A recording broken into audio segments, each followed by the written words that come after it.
Good morning children, this is your Bhagwat madam for simple physics. इसके पहले हम microscope section में चैप्टर ऑप्टिकल इंस्ट्रूमेंट में दो टाइप के माइक्रोस्कोप पढ़ चुके हैं। First simple microscope and second microscope with their principle, ray diagram and working and magnifying power. Now our next topic is telescope. नाम से ही हमको समझ में आ रहा है, टेले मीन्स दूर का और स्कोप मीन्स देखना। सो टेलीस्कोप एक ऐसा ऑप्टिकल इंस्ट्रूमेंट है जिसकी हेल्प से बहुत दूर रखी हुई ऑब्जेक्ट्स को बहुत क्लियरली देखा जा सकता है। For example heavenly bodies, heavenly bodies को जैसे सन है या स्टार्स हैं, मून है, ये सब देखने के लिए जिस ऑप्टिकल इंस्ट्रूमेंट का यूज़ किया जाता है that is called telescope. So telescope का एक्चुअली प्रिंसिपल क्या है? It increases the visual angle of the image at I. Visual angle हम पढ़ चुके हैं। सो टेलीस्कोप का भी यही फंक्शन है, वर्किंग प्रिंसिपल यही है कि ये आई पर बनने वाली जो इमेज है उसके विजुअल एंगल को इंक्रीज़ करता है। अब टेलीस्कोप जो है आपके सिलेबस में दो तरह के हैं, first refractive type and second reflective type. Refractive type telescope में ऑब्वियसली लेंस यूज़ होंगे, कॉन्वेक्स लेंस या कॉनकेव लेंस, जबकि रिफ्लेक्टिंग टेलीस्कोप में मिरर्स यूज़ होंगे। सो फर्स्ट लेट अस सी रिफ्रैक्टिव टेलीस्कोप। और रिफ्रैक्टिव टेलीस्कोप में फर्स्ट टेलीस्कोप है astronomical telescope. So astronomical, again by the name we can think that astronomical telescope is used to observe the heavenly bodies like planets, star etc. तो astronomical चीज़ों को देखने के लिए जो टेलीस्कोप यूज़ किया जाता है वो होता है एस्ट्रोनॉमिकल टेलीस्कोप। अब कंस्ट्रक्शन जैसे कि कंपाउंड माइक्रोस्कोप में हमने देखा था कि दो कोएक्सियल ट्यूब्स होती हैं, एक T1 और एक T2, और इनके दोनों एंड्स पर दो कॉन्वेक्स लेंसेस बने हुए होते हैं। उसी तरह से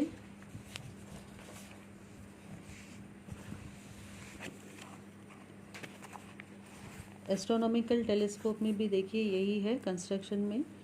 एक ट्यूब T1 है, दूसरी ट्यूब T2 है, जो कि जिनका एक्सिस कॉमन है। एक एंड पे एक कॉन्वेक्स लेंस है, T2 के दूसरे एंड पे दूसरा कॉन्वेक्स लेंस है। ये ऑब्जेक्टिव कहलाएगा, ये आईपीस कहलाएगा। लेकिन अब इसमें डिफरेंस ये है कि L1 it is bigger than the second lens L2। इसका रीज़न ये है कि देखिए यहाँ पर, क्योंकि हमको बहुत दूर की डिस्टिंक्ट चीज़ों को देखना है तो ऑब्वियसली फर्स्ट लेंस जहाँ पर कि ऑब्जेक्ट से होकर बहुत दूर रखी हुई ऑब्जेक्ट से होकर रेज आनी है, तो उसको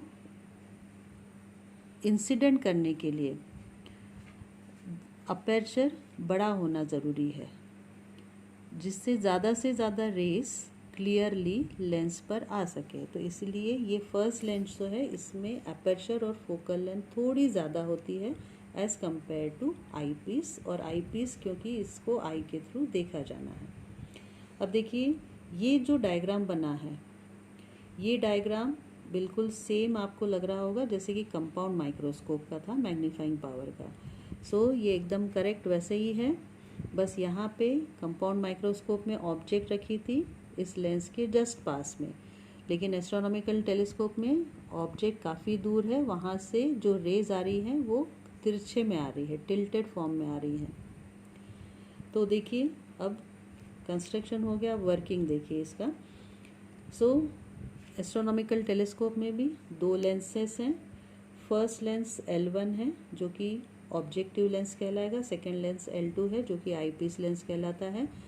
अब इस पर दूर से सपोज़ मून से या किसी स्टार से आने वाली रेज़ हैं तो ऑब्वियसली टिल्टेड फॉर्म में आएंगी, ऊपर से आ रही हैं तो सो ये जो रेज़ जो हैं जो ऑप्टिकल सेंटर पर आएंगी तो ये अल्फ़ा एंगल बनाएंगी, विजुअल एंगल।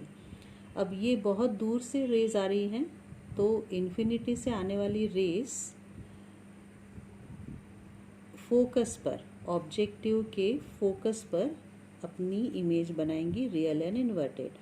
सो जो इन्फिनिटी पर ऑब्जेक्ट है उसकी रियल और इन्वर्टेड और शॉर्ट इमेज बनेगी A1B1 इसके फोकस पर, मतलब ऑब्जेक्टिव के फोकस पर, इसलिए यहाँ पे लिखा है FO। अब ये A1B1 इसके लिए एज एन ऑब्जेक्ट का काम करेगी, और अगर ये इसके फोकस और ऑप्टिकल सेंटर के बीच में आएगी तो इसकी इरेक्ट, वर्चुअल और हाईली मैग्नीफाइड इमेज फॉर्म होगी on the same side of A1B1, that is A2B2, which can be seen through eye clearly if this final image is formed at the least distance of distinct vision. तो ये diagram बहुत अच्छे से आपको clear हो गया होगा। तो इसमें भी मैग्नीफाइंग पावर हमको दो केसेस में फाइंड आउट करनी है। फर्स्ट केस तो यही है, when the final image is formed at least distance, and second when the final image is formed at infinity. उस कंडीशन में ये जो A1B1 है जो कि इसके लिए ऑब्जेक्ट का काम करती है, ये फोकस पर होनी चाहिए इसके, तो इसके भी फोकस पर अगर होगी तो फाइनल इमेज इन्फिनिटी पे फॉर्म होगी जो कि आई को दिखाई नहीं देगी। सो दिस इज अबाउट रे diagram. Let us find out the magnifying power for astronomical telescope. Again by the same formula, magnifying power equal to angle subtended by final image at eye divided by angle subtended by an object at eye when it is placed at least distance. But अभी यहाँ पे देखिए object least distance पे नहीं हो सकती है, it is at infinity. So m equal to beta upon alpha, both are very small, so can be taken as 10 beta upon 10 alpha. This is equation 1। Now 10 alpha और 10 beta, अब देखिए ये 10 alpha यहीं से हम फाइंड आउट कर लेते हैं। 10 अल्फा इक्वल टू हो जाएगा A1B1 अपॉन OB1, सो 10 अल्फा A1B1 अपॉन OB1, और 10 बीटा ये देखिए फाइनल इमेज यहाँ है, तो 10 बीटा इक्वल टू लिख सकते हैं हम A1B1 upon EB1, so A1B1 upon EB1, substituting this value in equation 1। This was equation 1, सो इसमें हमने वैल्यू सब्सटीट्यूट कर दी है। सो यहाँ पे A1B1 common, so can be cancelled, so m finally we have OB1 upon EB1। अब OB1 और EB1 क्या क्या है देखिए। OB1 ये फर्स्ट लेंस ऑब्जेक्टिव के लिए ऑब्जेक्ट है, सॉरी इमेज है, तो ये हो जाएगी VO एंड टूवर्ड्स पॉजिटिव है क्योंकि राइट साइड में है इसीलिए, सो ये हो गई VO। सो OB1 को हमने लिख लिया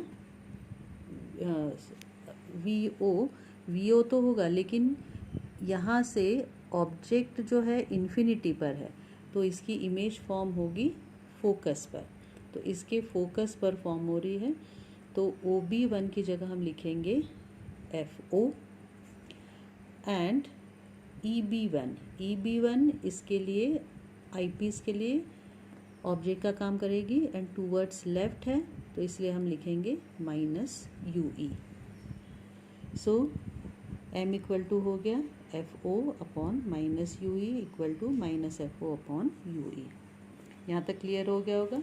now first case when the final image is formed at least distance, so final image is formed by eyepiece lens, so we applying the lens formula for eyepiece lens, so 1 upon FE equal to 1 upon VE minus 1 upon UE। substituting the values, first condition least distance पे form हो रही है तो VE equal to हो जाएगा -D क्योंकि final image towards left बन रही है आईपीस के, इसीलिए। सिमिलरली उसके लिए ऑब्जेक्ट भी लेफ्ट साइड में है तो इसलिए -UE, माइनस माइनस यहाँ हो गया प्लस। अब जो मैग्नीफिकेशन का फॉर्मूला है उसमें हमको वैल्यू सब्स्टिट्यूट करनी है 1 अपॉन UE की, सो 1 अपॉन UE की वैल्यू ये देखिए, ये इक्वेशन में हमने सब्स्टिट्यूट की है। This is equation 3। ये इक्वेशन 3 में हमने यहाँ पे सब्स्टिट्यूट किया है। So m equal to minus FO already था, 1/UE की जगह ये पूरा लिख लिया। अब इसमें से हमने FE भी ब्रैकेट के बाहर ले लिया, तो माइनस FO/FE ब्रैकेट में आ जाएगा 1, इसकी जगह आ जाएगा 1 एंड इसकी जगह आ जाएगा FE/D। So this is the final expression for magnifying power of astronomical telescope when the final image is formed at least distance of distinct vision. Now in this case, what will be the total length of the telescope? Total length of the telescope is O2E. So OE equal to हो जाएगा OB1 plus B1E. OB1 means इसकी focal length है, so FO, और B1E इसके लिए object है, तो ये हो जाएगा UE। सो ये हो जाएगा FO plus UE। Now second condition, when the image is formed at infinity, तो उस कंडीशन में देखिए यहाँ पर UE की जगह FE आ जाएगा, क्योंकि ये जो है इसके फोकस पर होनी चाहिए, तभी फाइनल इमेज इन्फिनिटी पर फॉर्म हो जाएगी। तो ये इसके लिए फोकस होगा, तो FE होगा, तो यहाँ पे FO डिवाइडेड बाय FE आ जाएगा।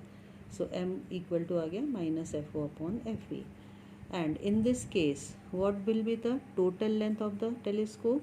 इट इज़ OE, तो FO प्लस UE की जगह अब आ जाएगा FO plus FE।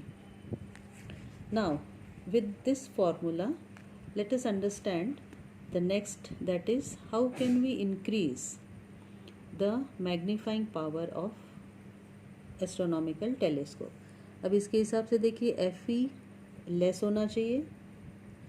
FE less होने का मतलब है कि focal length of I piece must be less. FO ज़्यादा होना चाहिए, मतलब FE के कंपैरिजन में ज़्यादा होना चाहिए, मतलब focal length of objective must be greater. So these two factors are written here. The value of FO should be greater, मतलब focal length of objective lens greater होनी चाहिए, और उसके साथ साथ focal length of I piece lens should be less. So this is all about the astronomical telescope. Good day and good bye.